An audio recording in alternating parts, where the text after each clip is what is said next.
Breaking news చూస్తున్నాం. జన్వాడలోని తన farm house కూల్చొద్దంటూ Pradeep Reddy దాఖలు చేసిన పిటిషన్ పై తెలంగాణ హైకోర్టు కీలక ఆదేశాలు ఇచ్చింది.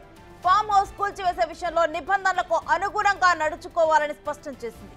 జీవో 99 ప్రకారమే నడుచుకోవాలని హైడ్రాను ఆదేశించింది.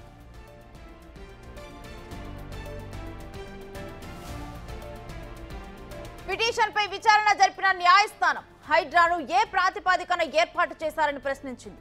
హైడ్రా ఓఆర్ఆర్ పరిధిలో పనిచేస్తుందని ప్రభుత్వ న్యాయవాది కోర్టుకు తెలిపారు. ప్రభుత్వ భూములు, చెరువులు, నాలాల పరిరక్షణ హైడ్రా విధి విధానాలని ప్రభుత్వ తరపు న్యాయవాది కోర్టుకు వివరించారు. జీహెచ్ఎంసీతో కలిసి హైడ్రా పనిచేస్తుందని తెలిపారు. నిబంధనల మేరకే వ్యవహరిస్తామని అడిషనల్ అడ్వకేట్ జనరల్ తెలిపారు. కొంతమంది అధికారులు వచ్చి జన్వాడ ఫామ్ హౌస్ ను కూల్చివేస్తామని బెదిరించారని పిటిషనర్ తరపు న్యాయవాది హైకోర్టు దృష్టికి తీసుకొచ్చారు. ఇరువైపు వాదనలు విన్న హైకోర్టు జన్వాడ ఫామ్ హౌస్ కు సంబంధించి అన్ని డాక్యుమెంట్లను పరిశీలించాలని ఆదేశించింది.